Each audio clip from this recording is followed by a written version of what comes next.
Abramos nuestras vidas en el capítulo 12 de Romanos. Tú no te me vayas a ningún lugar porque me vas a ayudar, Gabita.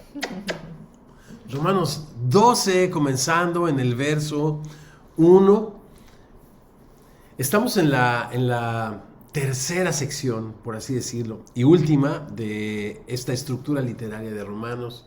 La primera de los capítulos 1 al 8, siendo el capítulo 8 el clímax de la argumentación de Pablo, y algunos al capítulo 8 le consideran, y yo ya me sumé a esos que lo consideran, ¿verdad?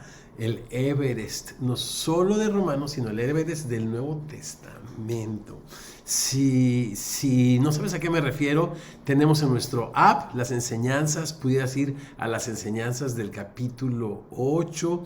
Hemos estado leyendo el texto con ojos frescos. Algunas de las cosas en esta lectura que hemos hecho de Romanos importantes es esto de que aparece desde el prólogo, que en el Evangelio la justicia de Dios se revela por fe y para fe, como está escrito, el justo por la fe vivirá. Y los dos aspectos de la justicia moral, legal, justificados pues por la fe, tenemos paz para con Dios. Legalmente Dios nos declara justos cuando nos atribuye justicia en el momento de creer en Cristo, pero otra es la justicia moral con la que tratamos a nuestro prójimo, y ese aspecto lo hemos minimizado mucho. Pues en todos los años que nosotros hemos sido cristianos, no hemos escuchado que la iglesia haga el énfasis, o si tú quieres justicia, al balance que Romanos nos presenta a estas dos grandes verdades. Hay una justicia legal importante para reconciliarnos con Dios solo a través de la fe, cuando se nos acredita la justicia de Cristo en el momento de creer en Él. Pero hay otra justicia, porque en el Evangelio la justicia de Dios se revela por fe, sí, pero también para fe, ¿verdad? Entonces hemos entendido también en Romanos 8, en el Everest del Nuevo Testamento, que no solamente somos salvos de algo, sino somos salvos para algo. Capítulo 8, verso 4, para que la justicia moral de la ley se cumpla en nosotros, que no andamos bajo la carne, sino bajo el Espíritu. Entonces, en el capítulo 9 al 11, la segunda sección, o en los capítulos 9 al 11, está esta segunda sección donde Pablo empieza a contestar una a una de las preguntas que por ahí fue dejando por el camino en los capítulos 1 al 8, relacionadas a la posible injusticia en el trato de Dios hacia su pueblo. ¿Es Dios injusto? Las promesas de Dios han fallado. En el capítulo 9 se pone a responder esas preguntas, y se trata el tema de Dios con Israel. En el pasado, capítulo 9, en el presente, capítulo 10, en el futuro, capítulo 11, enfatizando en la fidelidad de Dios hacia su pueblo y garantizando la fidelidad de Dios para con su iglesia, ¿no? Si Dios es injusto para con las promesas que le hizo a su pueblo, ¿cómo podemos estar seguros entonces que Él va a cumplir las promesas hacia su iglesia, ¿no? Pero bueno, ahí consideramos el carácter de Dios, y después pues regresa al luego entonces, por lo tanto, a este término conclusivo importantísimo, típico de la enseñanza de Pablo, donde siempre al final de cada una de sus cartas nos resume y nos guarda la parte de aplicación, porque pues Jesús le decía a sus discípulos, hagan todo lo que los fariseos les digan que hagan, pero no los imiten. Qué interesante que Jesús también hizo énfasis en la aplicación. Si ustedes saben esas cosas, les dijo Jesús a sus discípulos, bienaventurados seréis si las hicieres. Entonces la bienaventuranza está no en saber, no en llenar de conocimiento nuestra cabeza, sino en hacer lo que está escrito. Y estamos en esta sección. Me río porque está increíble, es grandiosa. Hemos estado todos nosotros en este programa de lectura durante la semana, interactuando entre Romanos 12 y algunos otros versos quiero decir pasajes, pero bueno, hoy vamos a hacer una lectura pues reflexiva juntos. Gavita, ¿me vas a ayudar? Ujú. Y si les parece, vamos al verso 1. Así que, hermanos, os ruego por las misericordias de Dios que presentéis vuestros cuerpos en sacrificio vivo, santo, agradable a Dios, que es vuestro culto racional. De este verso número 1, lo primero que viene a mi mente, Gavita, no sé en tu caso, pero les ruego por las misericordias de Dios. El gran motivador para la acción cristiana es el amor de Dios. Segunda de Corintios 5:14, el amor de Cristo nos constriñe, esto es, nos impulsa.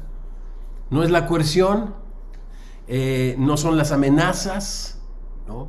¿Quién les enseñó, decía Juan el Bautista, a los religiosos a huir de la ira venidera? Los religiosos huyen de la ira venidera como las serpientes y las víboras huyen del fuego, ¿no? Por eso les llamaba Juan el Bautista a los religiosos nido de víboras. Pero por esta razón, porque las víboras huyen del fuego como los religiosos huyen al juicio, pero el cristiano, su motivación no es el temor, el perfecto amor de Dios echa fuera el temor. Por eso dice, así que, después de 11 capítulos de densa teoría, les ruego por las misericordias de Dios. ¿Qué es lo que nos ruega? Que presentemos nuestros cuerpos en un sacrificio vivo, santo, agradable a Dios, que es nuestra respuesta lógica, nuestra respuesta sensata, nuestro culto racional. Y qué interesante que todo sucede en la mente. ¿Cómo es esto? Verso 2. No tomen la forma de este siglo, de esta cultura, de esta era, de este tiempo, sino experimenten una transformación por medio de la renovación de su entendimiento, de su mente, para que ustedes comprueben o sepan distinguir, es lo que es el espíritu detrás de esta palabra, cuál sea la buena voluntad de Dios. Esta voluntad de Dios es agradable, esta buena voluntad de Dios es perfecta y esta buena voluntad de Dios nos ha sido dejada como un hermoso testamento de amor escrito por nuestro Padre y está escrito en la palabra de Dios para que nosotros podamos distinguir su voluntad que es buena y que es perfecta, contenida en su palabra. Necesitamos experimentar la renovación de nuestro entendimiento. Verso 3.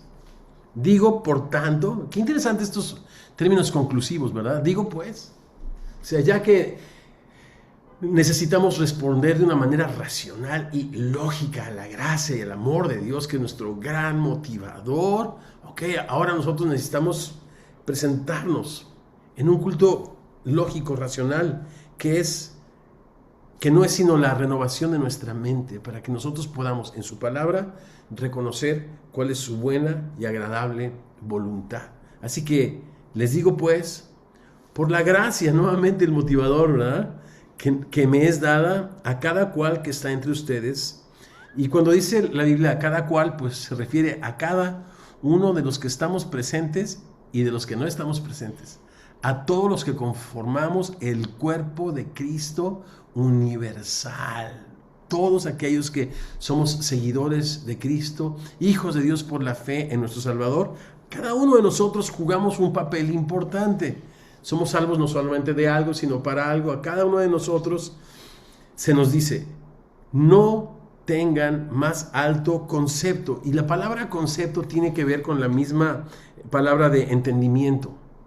No pienses, no tengas un alto pensamiento de ti, más allá del que debes tener, sino piensa de una manera sensata, saludable, con cordura, conforme a la medida de fe que Dios ha repartido a cada 1. Y ahí yo pienso que eso es importante porque hay un pensamiento humano que nos lleva, que lleva a las personas a decir, bueno, me tengo que descubrir a mí mismo y me tengo que amar a mí mismo.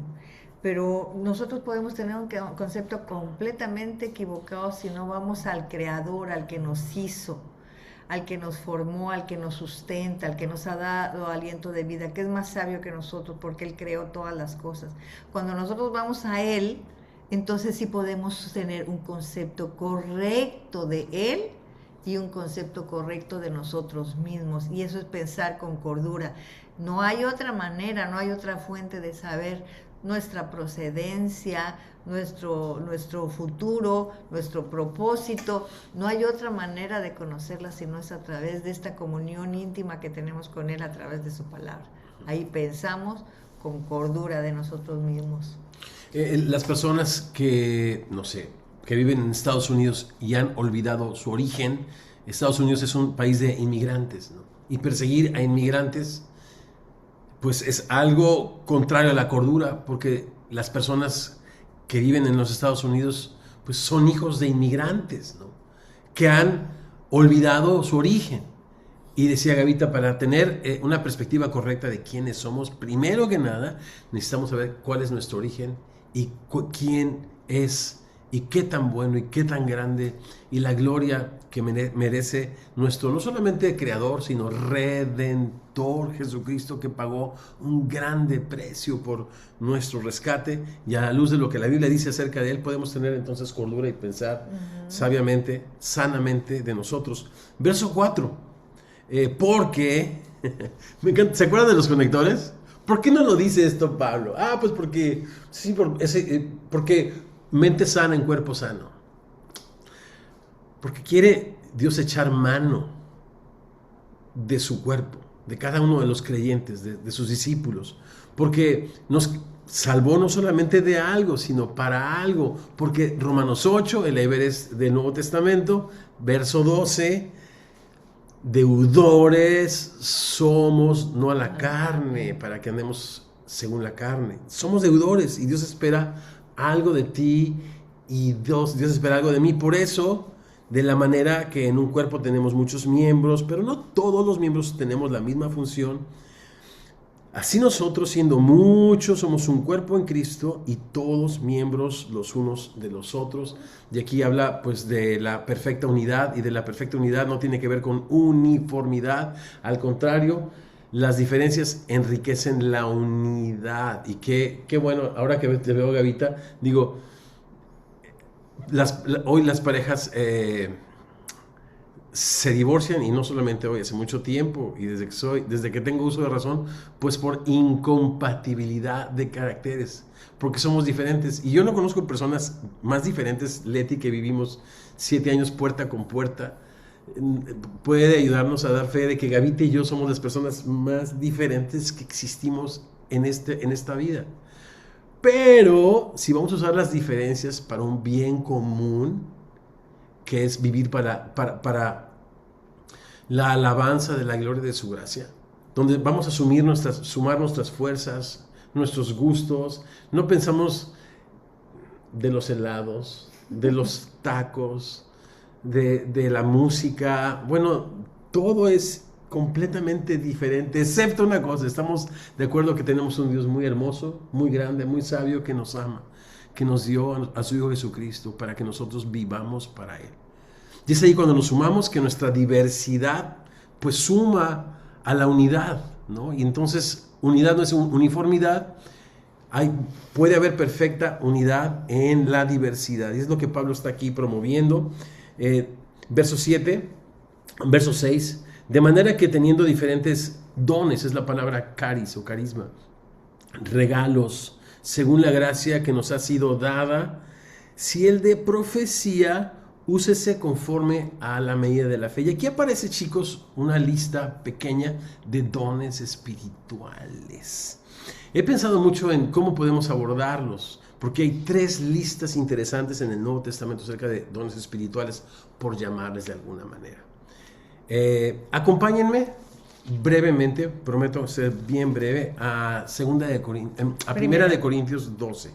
Computador celestial. La primera. Primera de Corintios 12. Rápidamente. Les quiero llevar a una sección donde existe lo que yo considero un bosquejo para entender estas tres listas, ¿sí? No vamos a ir en detalle en esas tres listas, solamente para que podamos en la semana leerlas, considerarlas. Muy bien, dice, el verso 4 dice, ahora bien, hay diversidad de dones, la misma palabra caris o regalos, pero el Espíritu es el mismo. 5. Hay diversidad de ministerios, diaconías, servicios, pero el Señor, ya no es el Espíritu, es el mismo. Y 6. Hay diversidad de operaciones, es la palabra energema o energemata en plural, o actividades en español, operaciones o actividades, pero Dios que hace todas las cosas en todos es el mismo. ¿Se fijan el bosquejo natural que aparece acá? Nos presenta este bosquejo, hay diversidad de dones, 5, diversidad de ministerios, diversidad de operaciones. Creo yo que estas tres listas que aparecen en tres lugares diferentes en el Nuevo Testamento, una lista tiene que ver con carismas o dones espirituales, otra tiene que ver con ministerios o diaconías, verso 5, y la tercera tiene que ver con operaciones o actividades. Interesantemente, los dones están asociados con el Espíritu, ¿se dan cuenta? Ahí en el verso 4, el Espíritu es el mismo. Los ministerios, ¿con quién están asociados? Con el Señor, es el mismo. Y las operaciones o actividades, el que hace todas las cosas es Dios. Muy bien. Bueno, pues curiosamente la segunda lista está aquí en 1 Corintios 12 y está acá, si se fijan, en el verso 8. A este les dada por el Espíritu palabra de sabiduría. Ya no dice don, ¿verdad? A otro palabra de ciencia.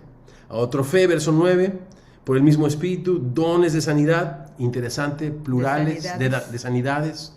La Biblia no habla de don de sanidad en singular, tampoco habla de que alguien lo pueda poseer. Sigamos leyendo para leer a qué me refiero. El Espíritu es el mismo. A otro el hacer milagros, a otro profecía, a otro discernimiento de espíritus, a otro diversos géneros de lenguas y a otros interpretación de lenguas. Miren el verso 11, porque pienso que esta es la lista de energemas o actividades, no de dones. Pero todas estas cosas las hace la misma palabra, aquí es la palabra energía, ¿no? que viene de la palabra energema o actividad. Todas estas mismas cosas, las energía, uno y el mismo Espíritu repartiendo a cada uno en particular como Él quiere. Entonces, lo que yo pienso es que en el capítulo que estamos leyendo de Romanos 12 está la lista de dones, caris, regalos. En este capítulo 12 está la lista de energemas. Estos los hace Dios como Él quiere, donde quiere, como dice el verso 11. Estas cosas las hace uno y el mismo Espíritu repartiendo a cada uno en particular como Él quiere. De repente Dios me llevó a orar por un amigo muy querido que al final terminó partiendo de la presencia de Dios, pero él tenía un problema en el estómago, un tumor enorme. Y oramos, yo me humillé, apelé a la misericordia de Dios, a su gran poder. En obediencia a la palabra de Dios impuse mis manos y Dios operó un energema, dones de sanidad, y le regaló ¿cuántos años de vida, amor? Bueno. No sé si fueron 5 o 6 años para que se reconciliara con Dios, para que se reconciliara con su familia, para que les dejara en el camino, para convertirse en un siervo de Dios hermoso, y después de 5 años el Señor lo tomó, ¿no? Pero ese no es un don de sanidad que yo pueda tener, es una actividad o un energema que Dios opera como Él quiere. En el caso de los dones de Romanos 12, si es un regalo que Dios me ha dado, y si es el de servicio, bueno, Héctor, sirve. Si es el de presidir, hazlo con solicitud. Si es el de exhortar. El de exhortar, platícame del don de exhortar. No tantas. Hay que hacerlo con amor. ¿Y cómo lo haces tú, periquito? Pues como el Espíritu me deja que Pero no es energema, es don. Ok, la lista rápidamente de los ministerios, pues dije que no se las iba a platicar, pues ya se las estoy platicando. Déjenme ir a Efesios 5, ¿puede ser? Perdónenme, Efesios 4. Aquí está la tercera lista. Yo les dije las tres listas de dones espirituales. En realidad lo que creo es que una lista es de dones, carismas, la otra, la que acabamos de leer, la de energemas, donde Dios opera como Él quiere, donde quiere, usando su cuerpo, pero quien opera es Dios. Y finalmente la lista de ministerios, que son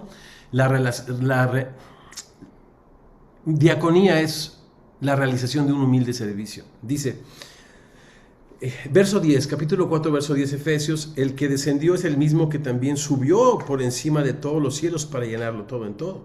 Él mismo, es Jesús, el Señor, asociado con los ministerios, constituyó o llamó a unos apóstoles, a otros profetas, a otros evangelistas, a otros pastores y maestros. Algunos ven 5 y algunos pastores y maestros los asocian con la misma persona o la misma actividad. Algunos ven 4 actividades, otros ven 5, pero al final del día son pastores y maestros. Estos no son dones, tampoco son energemas, son servicios que Dios le permite a un discípulo hacer, a un discípulo que ha recibido el don de servicio, el don de profecía, el don de enseñanza, el don de liderazgo, que es el de presidir, el don de repartir, en quien ha Dios operado estos energemas, porque esta persona está renovándose en su mente, presentándose a Dios como un sacrificio vivo, santo, agradable a Dios, porque él está entendiendo la guía de Dios en su palabra y la está obedeciendo. Dios eventualmente, con el tiempo, te abre oportunidades para el ministerio. Por eso Jesús decía, cuando llegaron los hijos de Zebedeo a pedirle en el reino que se sentase uno a la derecha y otro a la izquierda, esas cosas está en el Padre dar. Me imagino que para nosotros sería algo así como, bueno, yo quiero ser pastor, eso está genial, pero si tú has recibido el don de enseñanza y lo ejerces con obediencia, sin un alto concepto de ti, con cordura a la luz de la palabra de Dios, y Dios en su gran misericordia opera esos energemas de fe, ¿no? A veces ir a la cárcel es complicado porque no sabes la audiencia que te va a tocar. Es algo sobrenatural ir a una cárcel. Estuvimos en este año que pasó en la cárcel de San Pedro, ahí en La Paz, Bolivia. Pasamos un tiempo increíble, pero es un momento es donde Dios te regala un energema de fe para esperar lo mejor de la exposición de su palabra, y así fue, ¿no? Y cuando tienes el don de enseñanza y opera en ti estos energemas de fe o diferentes energemas, eventualmente Dios te puede abrir la puerta para un ministerio pastoral o de apóstol, no en el sentido de definir la doctrina, porque apóstoles de Jesús solamente hay 12. Apóstoles del Padre hay uno, Jesús, el gran apóstol y sumo sacerdote de nuestra alma. De Jesús hay 12, aunque haya el día de hoy autodenominados muchos apóstoles que quieren poner su palabra a la misma autoridad de la palabra de Dios. ¿Qué cosa más? Ayúdame. Aberrante. Ay, don de exaltación. Qué cosa más aberrante. No, pero enviados del Espíritu, chicos. Enviados del Espíritu somos todos, ¿no? En ese sentido, en un sentido apostólico, porque la palabra apostelo es uno que es enviado, pues somos todos, ¿verdad? Y Dios puede abrirte un ministerio misionero de ser enviado para testificar, para ser usado para fundar iglesias, ¿no? Apóstol, profeta, un don de evangelismo, de pastor y de maestro. Entonces, rápidamente, como entiendo yo que estas tres listas operan, una es la lista de dones, perdón que sea reiterativo, que Dios me regala para yo ejercerlos en amor, en obediencia, con generosidad. Dios está la lista de operaciones, las cuales Él opera como quiera, donde quiera, con quien quiera, de la manera que Él quiera, y no están supeditados a mi voluntad, sino, verso 11, estas cosas las hace uno y el mismo Espíritu como quiere. Y la lista de ministerios, que no es otra cosa sino humilde servicio. humilde servicio que nosotros prestamos a Dios. Y en esta parte de Efesios me gusta verlo como regalos de Dios para la iglesia. Ok, eso así como dice. Que son dones o regalos que Dios da a la iglesia. Claro, cuando Dios te constituye, déjame decirlo así, un pastor, eres un regalo a una comunidad a la que quiere amar, a la que quiere servir, a la que quiere alimentar. Cuando Dios te abre la puerta para un ministerio como el de evangelismo, tú te conviertes en y la palabra ahí es dorea, un regalo que Dios le da también a su pueblo para que gente pueda compartir el evangelio de Cristo. El ministerio de reconciliación. Exactamente. Ok, ¿estamos? Y dije que no me iba a meter ahí. Pero es importante aclararlo, ¿verdad? Sí, pues ¿cuándo vamos a pasar otra vez por allí? No sé. Ok, okay. ¿Por qué considero que era importante compartirlo? Porque no saben cómo patiné por tantos años con esas 3 listas. Pero no saben lo que patiné. O sea, hoy, si tú hiciste notas y revisas lo que te acabo de decir y alguien te pregunta, dime cuál es la lista de dones espirituales, rápidamente le vas a poder decir Romanos 12. Mientras en Corintios 12 son energemas, no son dones. Y en Efesios son ministerios, u oportunidades o puertas que Dios abre para que ejerzas tu don, ¿no? Constituyéndote a ti un regalo, un dorea para su iglesia. Pero bueno, ahí está, con mucho amor para que no batallen tanto.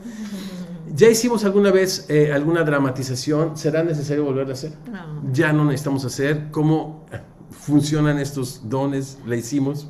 Dice David que sí. Dice David que sí. Le encantó. Y ahora tú, porque yo la hago muy mal. No, pero a mí se me confunden. Por favor. No, tú. Por mí. Él ya lo hizo muy bien, ¿verdad? No es cierto. A ver tú, David. Ok, las dramatizaciones, vamos a leer los dones, ¿ok? ¿Cómo funcionan?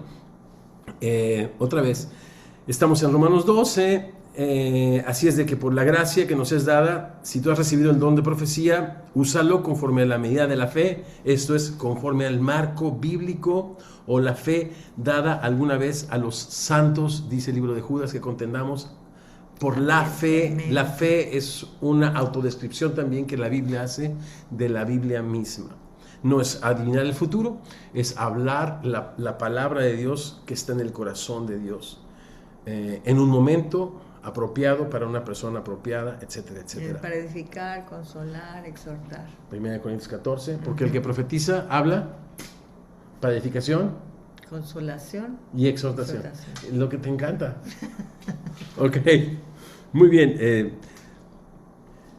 O si el de servicio en servir, o el que enseña en la enseñanza, el que exhorta en la exhortación, el que reparte con liberalidad, el que preside con solicitud, el que hace misericordia con alegría. Y esto va para ti, David, con amor. Resulta que un niño desobediente, a quien su mamá le dijo que no se sirviera la leche en un vaso de vidrio, no solamente se sirve la leche en un vaso de vidrio, sino que después de darle un trago se echa a correr. Se tropieza, se cae, y no solamente la leche se derrama, sino el vaso se parte en 1000 pedazos. El que tiene el don de profecía, lo único que hace es declarar lo que ha sucedido. Y dice, ¿no? Sin reparos. El niño ha deshonrado el 4º mandamiento, no honrando a su madre, porque le importó poco desobedecerla, y ha recibido en sí mismo la retribución debida a su extravío. ¿Qué es eso? Que se ha roto el osito Bimbo. Bien. Pero ¿qué hace el que tiene el don de servicio? Él no se preocupa tanto por lo que sucedió. Lo que hace es ir por el recogedor, con cuidado levantar los pedazos de vidrio, va por una jerga o por un trapeador, y lo que hace es limpiar hasta que no solamente quede limpio, sino que quede libre de olores a vaca, porque entra la mamá. ¿Y cómo se pone la mamá? Con los olores. Ese es el que tiene el don de servicio. El que enseña, pues llega y bien, lo que sucedió es lo siguiente. Resulta que si tú sumas la fuerza de la velocidad del niño con el peso del vaso y lo divides entre pi radio al cuadrado, Yo no sé con qué te encuentras, pero ya sabes que los maestros le dan demasiadas vueltas para explicarte. No, los maestros que tienen el don, lo complicado lo hacen sencillo. Su servidor, lo sencillo lo hace complicado. Yo a veces dudo mucho del don de enseñanza en mí porque lo complicado, lo sencillo lo hago complicado, como en este momento. Pero eso es lo que hace el maestro. Explica qué fue lo que sucedió. El que exhorta, agarra al niño de la patilla, como tu mamá, ¿y qué le dice? Chama. No, ¿qué te decía tu mamá? Desobediente. Te he dicho que no te hagas eso. y se lo lleva la exhortación, pero también lo consuela, ¿no?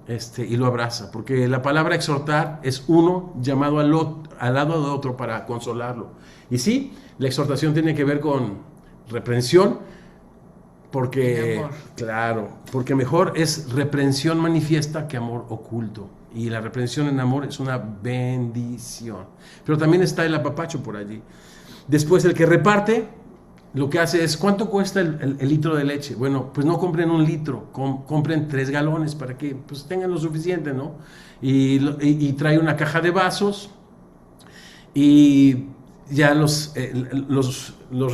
recogedor o la jerga o con lo que limpiaron la leche ya se echó a perder, vamos a traer uno nuevo. Y el doctor le paga al doctor, cobran al niño, todo. Exacto. Es el que paga. Es el que saca la cartera, el que reparte y lo hace con liberalidad, esto es con generosidad. Y el que preside con solicitud. Ok, el que preside los organiza y dice, muy bien, lo que va a suceder es que, profeta, a ti te vamos a dejar, bueno, al principio, mareanos. Y organiza el tema para que las cosas fluyen en orden, ¿no? Y es más o menos así que los dones espirituales tú puedes verlos reflejados en la iglesia. Ahora, yo déjame preguntarte cuáles son la serie de dones, porque generalmente hemos recibido varios dones. ¿Qué has recibido tú?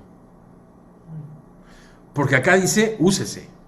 O sea, no puede pasar esta semana sin que tú no te plantees, Señor, tú has dado los dones para la edificación de tu cuerpo, para que yo, Señor, no piense de mí con arrogancia, sino que piense de mí con cordura. Me has salvado no solamente de algo, sino para algo. Me quieres usar. Creo yo que la gran palabra en esta sección es úsese. Si el de servicio, o mejor dicho, el de profecía, úsese conforme en la medida de la fe. Y esto es, los dones necesitan usarse. Y la pregunta es, ¿qué dones has recibido, chicos? ¿Qué dones han recibido, chicos?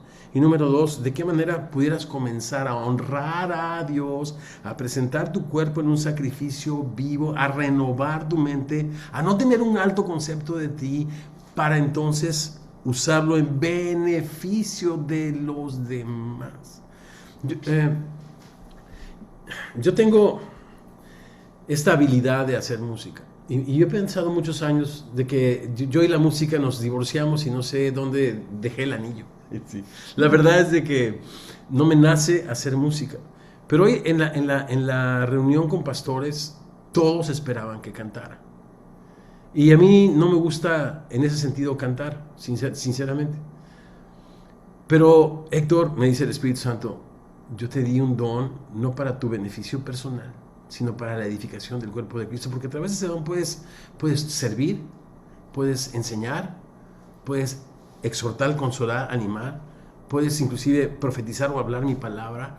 Así es de que no pienses que es un don que yo te di para ti, que tú puedes usarlo a tu discreción. Es un don que si lo usas con cordura, pues úsalo para mi gloria y para mi honra. Entonces yo sigo, chicos, trabajando en este tema. Vamos a la última sección del capítulo antes de tomar juntos la cena del Señor y abrir micrófonos para responder en oración al Señor de una manera 360. ¿Les parece? Que es 360, dirigidos por el Espíritu Santo, orar todos los que estamos aquí, todos invitados a responder a este diálogo que comienza Dios cuando abrimos su palabra. Esta sección pudiera titularse así: Amor sin fingimiento. Es una sección que parecería, que ha sufrido, esta sección ha sufrido la crítica o el juicio de algunos eruditos bíblicos, porque está escrita en forma proverbial. ¿Te acuerdas de los proverbios? Que son como estas perlas.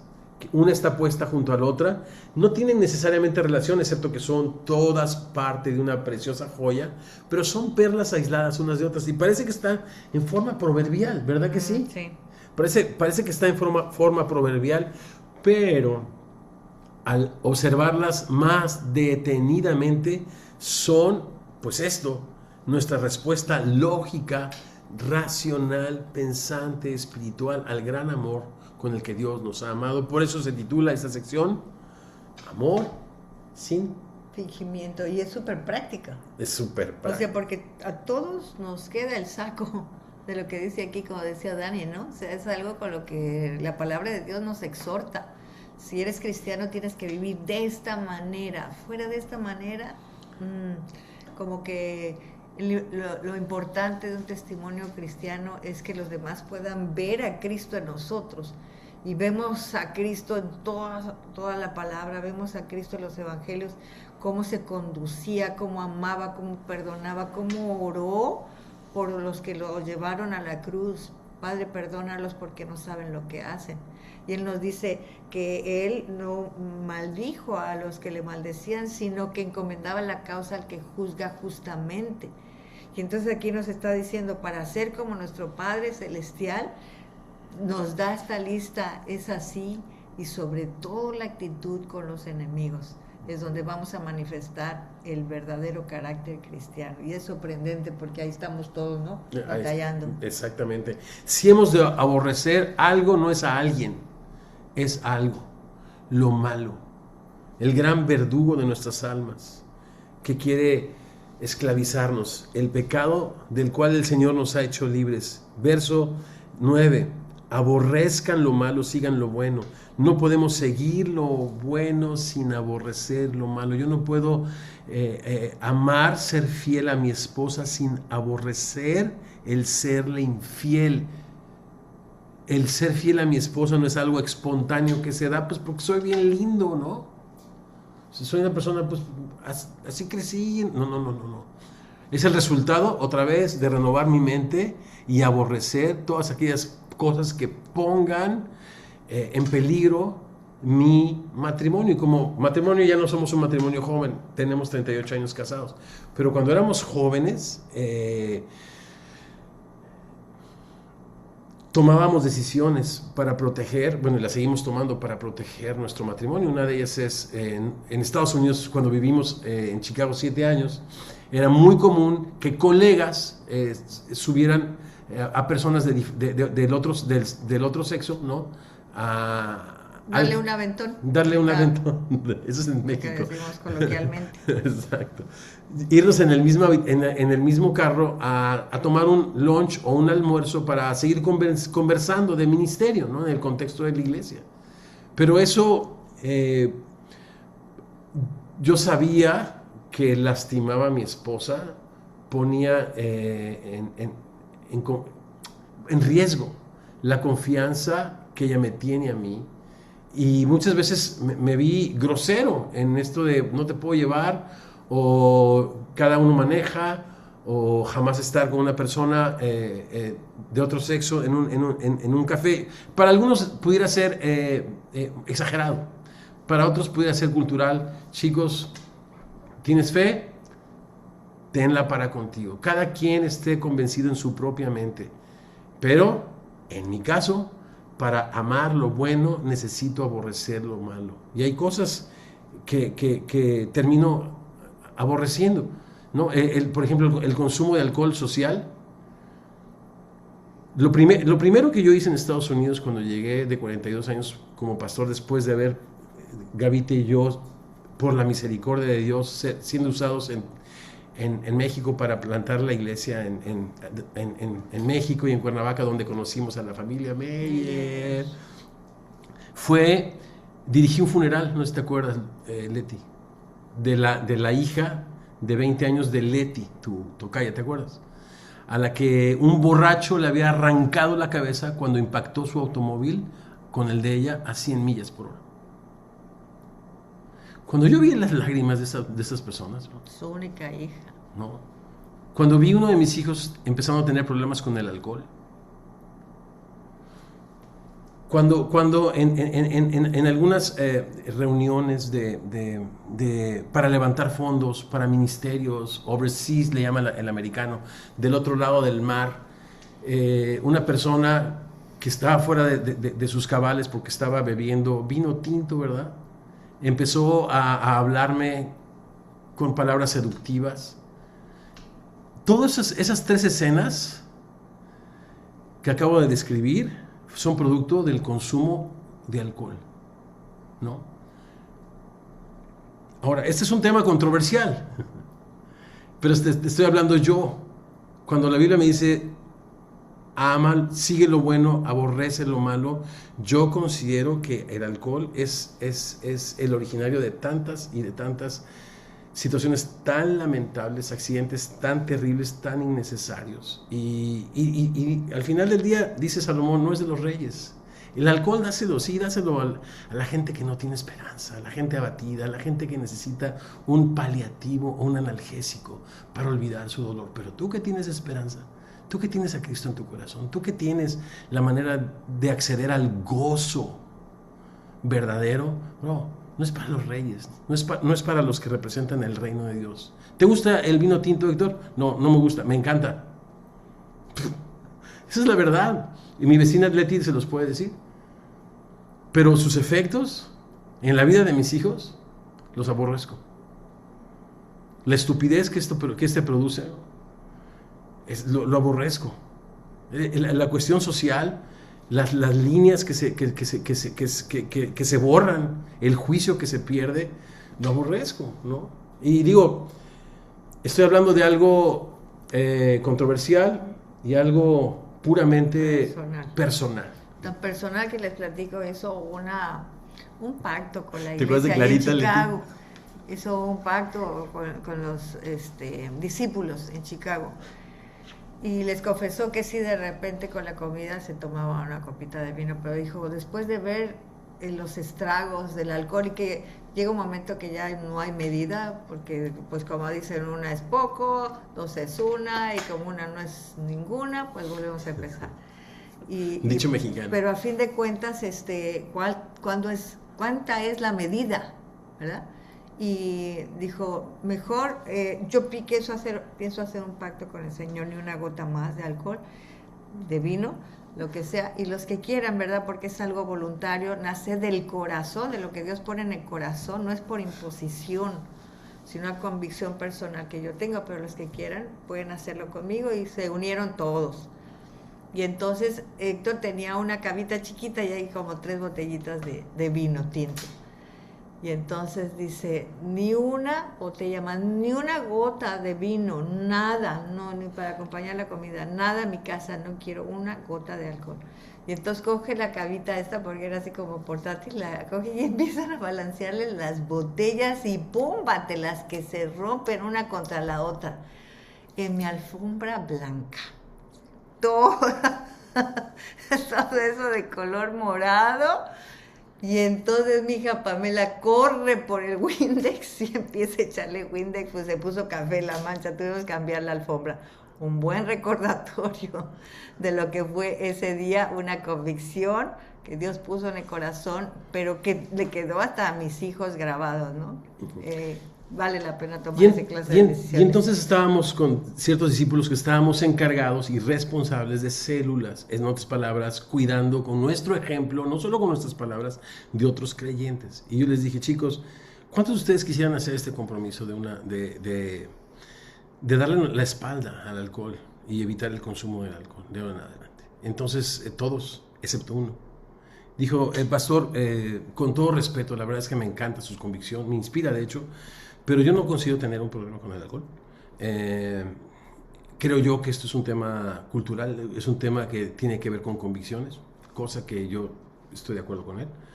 Y yo, si me lo permite, prefiero abstenerme de no abstenerme.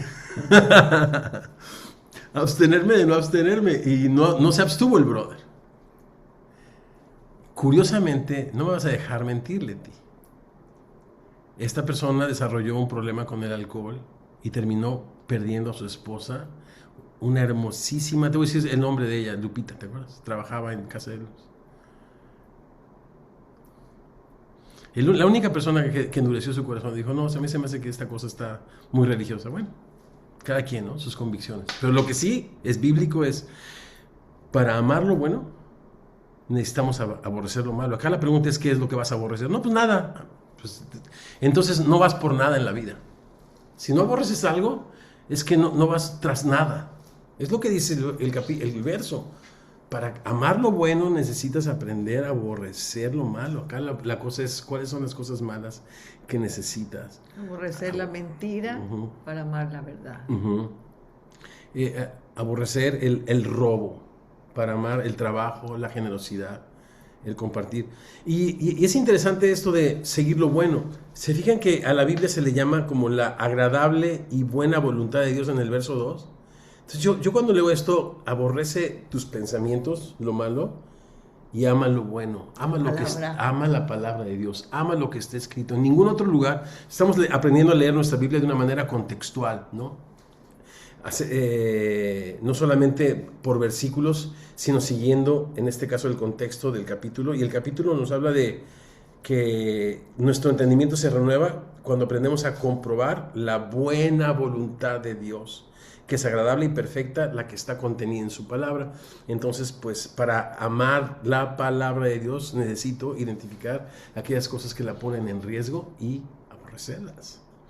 Verso 10. Ámense los unos a los otros como hermanos. Qué precioso, ¿no? En cuanto a honra, prefiéranse los unos a los otros. Esto habla de humildad. El libro de Filipenses nos dice, nada hagáis por contienda o por vanagloria, antes bien con humildad, estimándoos los unos a los otros. Como superiores a nosotros mismos. Entonces esto de preferirnos es cuando alguien sirve a otro, lo que está haciendo es preferir al otro. Cuando alguien llega un poco más temprano para poner los manteles para la celebración, cuando alguien está cocinando para el grupo o la familia de la fe, lo que está haciendo es pues prefiriéndoles. Cuando estamos usando nuestros dones para el servicio de otro, pues los estamos prefiriendo. Verso 11, en lo que requiere diligencia, no perezosos, fervientes en espíritu, sirviendo al Señor. Esto de fervientes en espíritu me hace recordar lo que Pablo ya nos enseñó en Romanos. Tienen celo de Dios, pero no conforme a ciencia. Los judíos tenían un celo, esto es un ardor en el corazón. Pero acá dice, el ardor que a Dios le agrada es el ardor que produce en el espíritu en ti, que se traduce en amor. Lo que requiere diligencia, no perezosos, con un ardor, con un fervor en el espíritu, sirviendo al Señor. Yo quiero celebrar, chicos, que todos ustedes han seguido el plan de lectura y con fervor y con disciplina. Yo pienso que antes del fervor está la disciplina. O sea, después de que estamos disciplinándonos, estando en la palabra, leyendo la palabra, haciendo nuestras notas, de repente escuchas la voz de Dios, viene un ardor del amor de Cristo en tu corazón, las lágrimas se derraman de tus ojos, pero esto es producto de una disciplina que te puso leyendo la Biblia. Lo que requiere diligencia, o sea, para hacer tu devocional en la mañana requieres diligencia, y eso va a impactar en tu fervor, en tu ardor por amar y por servir al Señor. 12. Gozosos en la esperanza, sufridos en la tribulación, constantes en la oración. Y mientras yo memorizaba, repetía, leía este verso, decía, esta es una fotografía del reino de Dios, porque es necesario que a través de muchas tribulaciones, de mucho dolor, de muchas aflicciones, en esperanza contra esperanza, extendamos el reino de Dios. El reino de Dios es un reino de gozo, justicia y paz en el Espíritu, verso 12, pero también nos presenta retos, y estamos convencidos que las aflicciones del tiempo presente, Romanos 8, no se comparan con la gloria venidera. Y entonces lo que media entre el gozo y la tristeza, pues es la oración.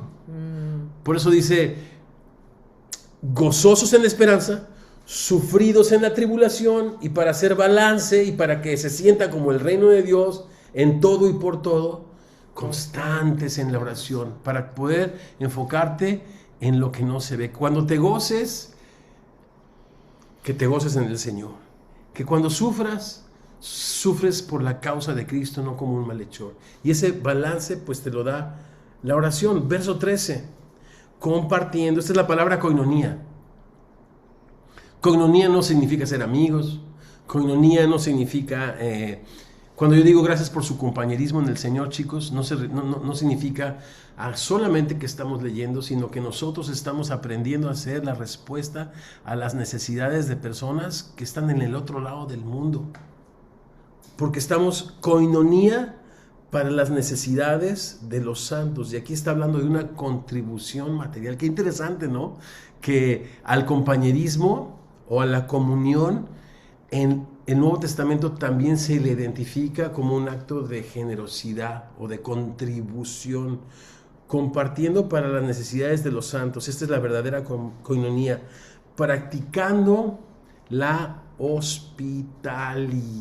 Practicando la hospitalidad no es que tú seas hospedador, no es que seas un buen anfitrión, significa que practiques. O sea, uno no va al gimnasio porque tiene condición. Tiene condición porque va al gimnasio, ¿verdad que sí? Uno no va, exacto, uno no va al gimnasio porque no tiene panza.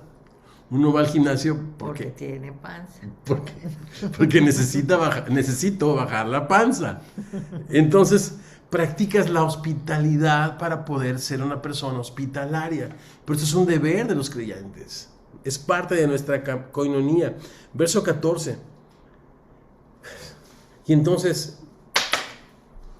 bendigan a los que les persiguen, bendigan y no maldigáis. Parece que está Jesús hablándonos acerca del amor fraternal, la necesidad de hospedarnos, la necesidad de servirnos, pero Jesús dice, hey, pero asegúrense de que la primera persona en la lista de amor es aquellos que les persiguen, les ultrajan y les calumnian, para que sean hijos de su Padre que está en el cielo, que hace salir su sol sobre buenos y malos y llover sobre justos e injustos. Sean perfectos, como vuestro Padre que está en el cielo es perfecto. Esto significa, no es impecable, sino permitan que Dios, que comenzó en ustedes la obra, la termine. Es la palabra teleios, que habla de plenitud, que la obra de Cristo llegue a su plenitud cuando ustedes aprenden a amar a sus enemigos. Eso es inquietante, la verdad. O sea, Romanos, ¿es teórico o es práctico? Esto es para Batman. O sea, esto es imposible para un ser humano. Pero Jesús, quien nos dejó un ejemplo para seguir sus pisadas, nos enseñó a que cuando nos ofendan, no respondamos con maldición. Nos enseñó que cuando nos humillen, golpeándonos como esclavos en la mejilla derecha, pongamos también la otra, la de siervo. Aquellos que hemos rendido pues nuestros derechos en la cruz para recibir el gran derecho de ser hechos hijos de Dios. Verso 15, gócense con los que se gozan, lloren con los que lloran.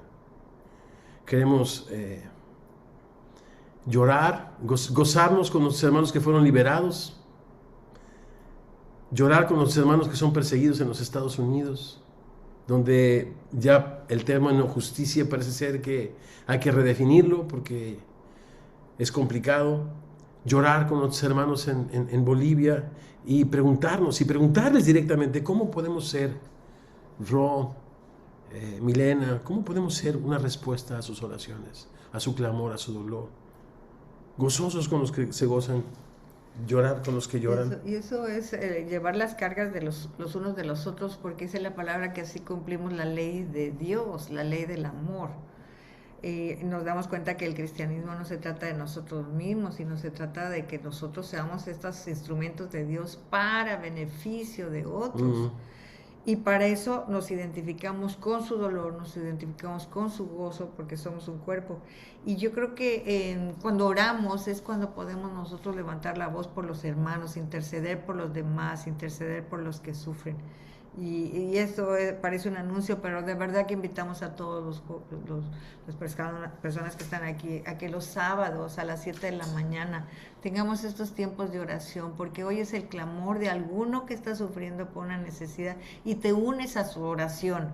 Entonces ya no se trata nada más de pedir para ti, por los tuyos, sino que te unes para que sea tu oración de bendición para alguien más, porque esa persona se siente acompañada en su necesidad, en su lloro. Y también, ¿por qué no? Gozarnos con los que se gozan, dar gracias a Dios por la respuesta a las oraciones, ¿no? Y creo que ahí se lleva mucho las cargas los unos de los otros cuando nos unimos en oración. Ahí está la invitación. Verso 16, unánimes entre ustedes. Otra vez, esta palabra unánime tiene que ver con la cordura a la que somos llamados, con la renovación de nuestra mente. Es unánimes, el tener el ánimo o la mente del Señor. Unánimes entre ustedes, no altivos, sino asociándose con los humildes. No altivos. El cáncer que acaba con la unidad del cuerpo de Cristo es el orgullo. No altivos.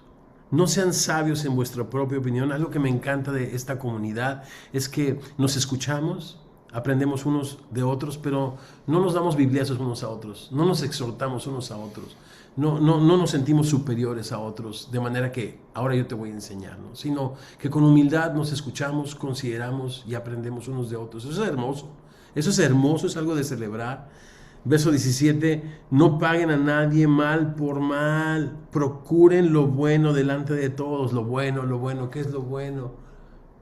Sigue lo bueno, para que aprendas a reconocer y amar la buena, agradable y perfecta voluntad. Es la palabra de Dios.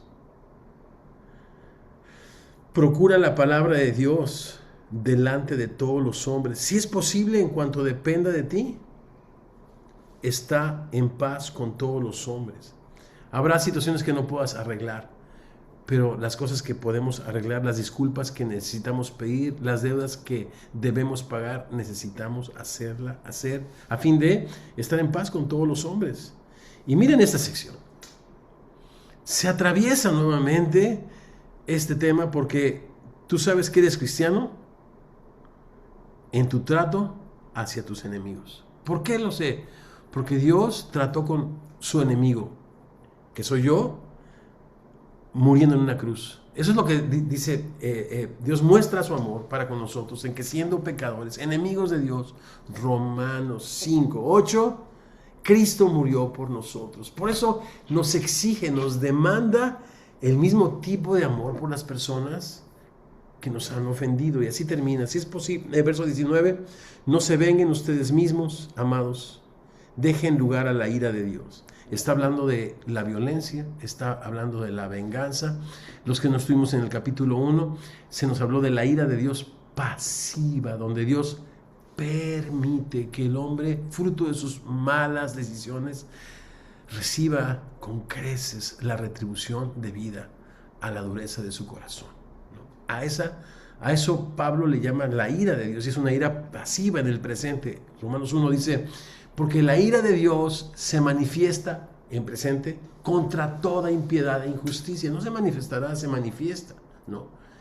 Es una manera de expresar que la gente vive el fruto de sus malas decisiones y de la dureza de su corazón. Así que no se vengan ustedes mismos, dejen lugar en este caso a la ira de Dios, porque escrito está, mía es la venganza, yo pagaré, dice el Señor. Y recordemos que en el capítulo 1, la ira pasiva de Dios en el presente es un trato de misericordia que deja la puerta abierta para que la gente considere la gracia de Dios y venga al conocimiento de su Hijo Jesucristo. Yo sé que lo que estoy diciendo pudiera sonar altisonante en ciertos círculos cristianos, pero es lo que hemos leído. Es lo que hemos leído. Revisa el capítulo 1 y mira cómo Dios no cierra la puerta, sino que usa el quebranto del ser humano para invitarle. Eso dice un salmo. Señor, tú deshaces, el Salmo 90, deshaces lo más estimado del ser humano como polilla, a fin de hablarle al corazón y decirle, arrepiéntete, hijo de hombre. Así que, verso 20, si tu enemigo tiene hambre, dale de comer. Si tiene sed, dale de beber. Pues haciendo esto, ascuas de fuego amontonarás sobre su cabeza. Nosotros que hemos pasado por el libro de Isaías nos dimos cuenta que el fuego está asociado no con el juicio, sino con la santidad peligrosa de Dios, pero con la santidad de Dios. Y cuando nosotros tratamos con amor a nuestros enemigos, les ponemos ante la santidad de Dios. Cuando en una cruz el justo muere por los injustos para llevarnos a Dios. Y les damos la oportunidad para que se encuentren con la gracia y la misericordia que les puede hacer libres, o la gracia y la misericordia que al rechazar automáticamente les hace acreedores a una perdición eterna, lo cual Dios no quiere. Primera de Timoteo, capítulo 2, verso 4. No sean vencidos de lo malo, sino venzan con la palabra de Dios el mal. La Biblia es un libro contextual y qué bonito es entonces poderlo entender así. ¿Les parece, chicos, que nos preparemos para tomar juntos la cena del Señor? Señor hermoso, como el sermón del monte, este capítulo 12, Señor, ha de acompañarnos el resto, Señor, de nuestro peregrinar en esta tierra. Señor, es un referente de aquellos que queremos caminar en la luz, de aquellos que queremos caminar en tu verdad. Es un referente de aquellos que queremos vivir para agradarte, Señor hermoso. ¿Cuántas cosas, Señor, nos has hablado en este capítulo, Señor? Donde nos habla, Señor, de que nos has dado dones preciosos para edificarnos, para amarnos, para servirte, para glorificarte, Señor. Para que pues el amor sea sin fingimiento, para que en el uso de esos dones, Señor hermoso, podamos preferirnos unos a otros, Señor, amarnos unos a otros, y haciéndolo, Señor, poder fortalecernos de manera que podamos tratar con los adversarios, no nuestros, sino del Evangelio, con paciencia, con misericordia y con amor. Enséñanos, Señor, a orar tus palabras. Perdónalos, porque no saben lo que hacen. Señor, tu palabra nos dice que cuando tengamos algo contra alguien, oremos y en oración perdonemos, porque sabes que nosotros en nuestras fuerzas no podemos perdonar. Por eso estamos cerrando nuestros ojos, abriendo nuestro corazón y nuestras manos, Señor, y viniendo en oración a pedirte ayuda para que derrames, Señor, para que ensanches nuestros corazones, Señor, de tal manera que podamos amar, servir, perdonar a aquellos que nos han ofendido, Señor. Y Padre precioso, gracias porque muchos de nosotros al arreglar cuentas con nuestros hermanos y con nuestros amigos nos encontraremos que mucho de eso es una mala comunicación. Que hay amor que tú has derramado, que al tratar con nosotros has tratado también con la otra parte. Señor hermoso, ayúdanos, Señor, a que no pase esta semana sin que hagamos las llamadas que tenemos que llamar, sin pagar las deudas que necesitamos pagar, sin tomar las decisiones que necesitamos tomar. Fin de, Señor, no tener más alto concepto de nosotros, sino, como decía Gavita, Señor, tener en tu palabra y en este texto una perspectiva de tu majestad, de tu bondad, de tu misericordia, de tu amor. Y que a la luz de eso tengamos cordura, Señor, y seamos humildes y respondamos al llamado, Señor, de ser tus discípulos, que existen, Señor, solo en relación